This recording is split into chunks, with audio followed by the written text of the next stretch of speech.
Proposta Pedagógica da Educação Infantil, Município de Bauru.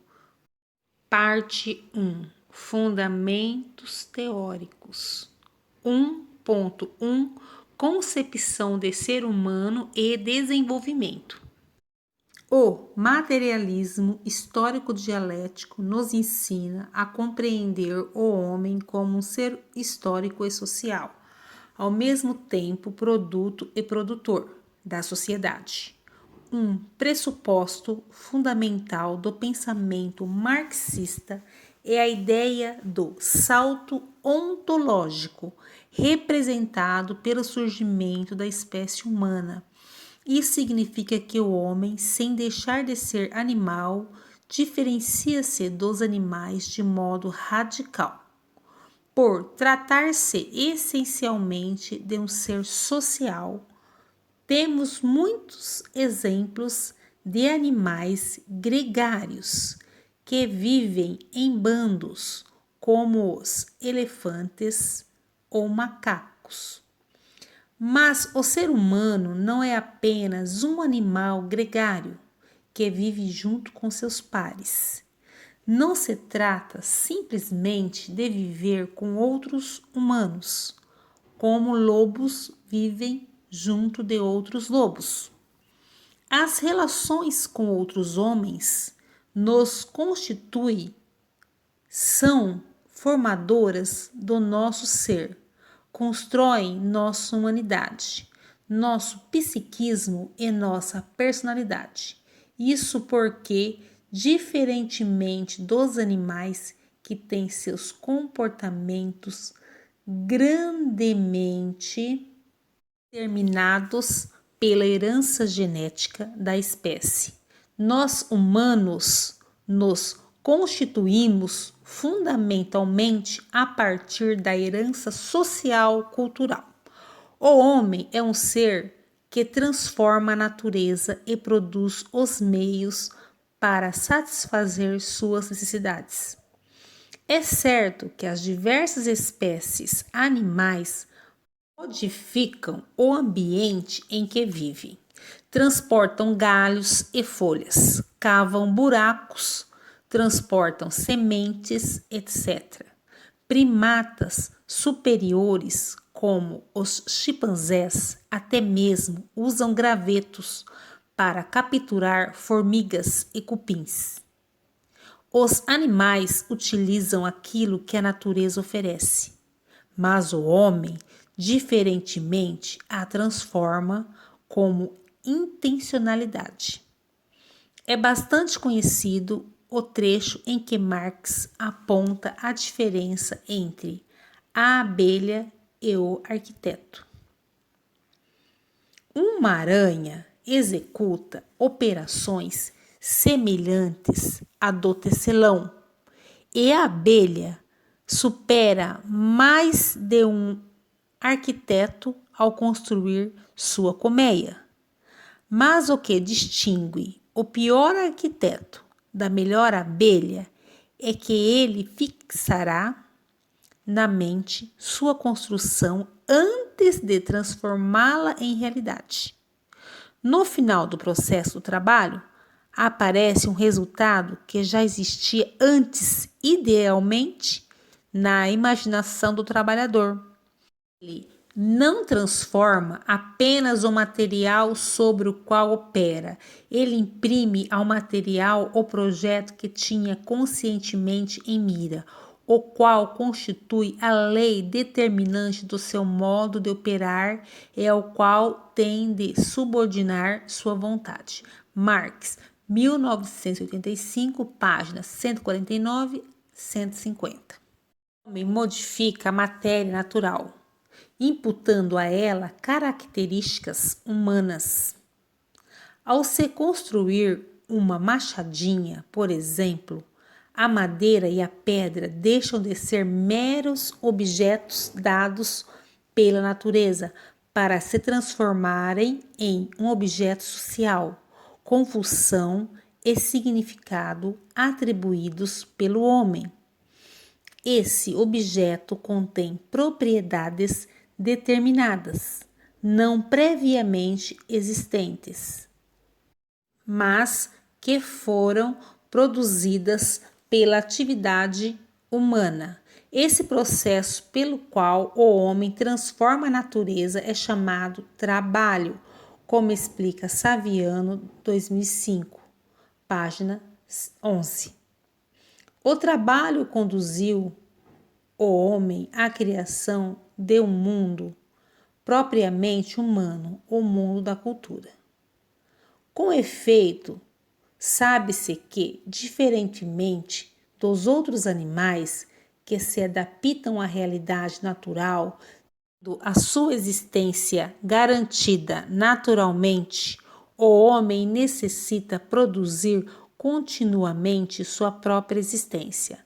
Para tanto, em lugar de se adaptar à natureza, ele tem que adaptar a natureza a si, isto é, transformá-la, e isto é feito pelo trabalho. Portanto, o que diferencia o homem dos outros animais é o trabalho. E o trabalho se instaura a partir do momento em que seu agente antecipa mentalmente a finalidade da ação. Consequentemente, o trabalho não é qualquer tipo de atividade, mas uma ação adequada à finalidade. E, pois, uma ação intencional. Para sobreviver, o homem necessita extrair da natureza ativa e intencionalmente os meios de sua subsistência. Ao fazer isso, ele inicia o processo de transformação da natureza, criando um mundo humano, o mundo da cultura. O interessante é que não só a matéria natural é transformada nesse processo, mas também o próprio homem. A atividade de trabalho modifica o objeto e, ao mesmo tempo, o sujeito, pois, ao transformar a natureza de forma ativa e intencional, o homem desenvolve novas capacidades e habilidades e adquire conhecimento. Além disso, o processo e o produto do trabalho não somente satisfazem necessidades, mas criam novas necessidades que impulsionam o homem a engajar-se novamente na atividade de trabalho. Olhando para a história humana, podemos facilmente perceber o quanto novas necessidades foram sendo produzidas, nos afastando radicalmente do jugo das necessidades puramente biológicas.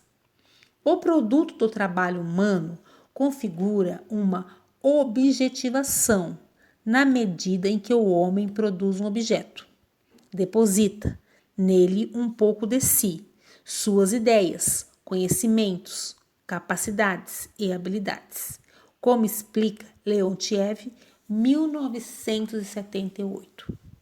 No discurso da atividade dos homens, as suas aptidões, os seus conhecimentos e o seu saber fazer cristalizam-se de certa maneira nos seus produtos materiais, intelectuais, ideais. Página 265. Portanto, historicamente, faculdades humanas foram sendo depositadas ou cristalizadas nos objetos produzidos pelos homens.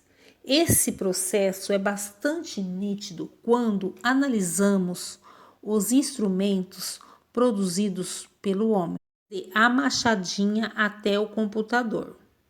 O instrumento é o produto da cultura material, que leva em si, da maneira mais evidente e mais material, os traços característicos da criação humana.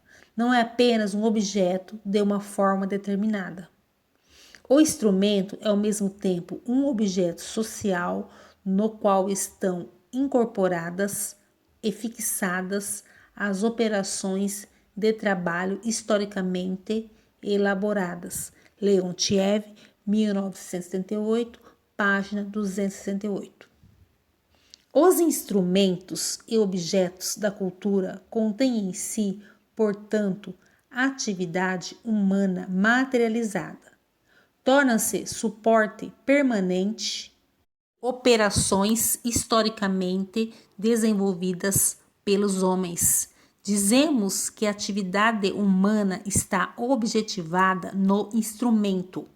Com isso, as faculdades humanas corporificam-se nas objetivações da cultura, tornando-se socialmente disponíveis para apropriação por outros homens. É importante ter clareza de que quando falamos em objetivações da cultura, referimos-nos não só a objetos materiais, mas também ideais. O conhecimento científico é uma objetivação da cultura. Um conceito, uma poesia, um quadro, uma melodia, uma parlenda são todos exemplos de objetivações humanas. 2. O conceito de objetivação é fundamental para compreendermos a tarefa da educação escolar, que, em última instância, tem a responsabilidade de garantir o acesso da criança às objetivações humanas no campo da ciência, da filosofia, da arte, da cultura corporal, a elaboração da matriz curricular. Nesse sentido, o processo pelo qual se elegem as objetivações humanas, que devem ser apresentadas e transmitidas às novas gerações a cada etapa da educação escolar. Uma das características que distingue os instrumentos humanos do pronto instrumentos utilizados por certos animais é o conteúdo social e ideal objetivado nas ferramentas produzidas pelo homem. Sabe-se, por exemplo, que o símio aprende a servir-se de um pau para puxar um fruto para si, mas estas operações não se fixam nos instrumentos dos animais, e estes instrumentos não se tornam suportes permanentes dessas operações.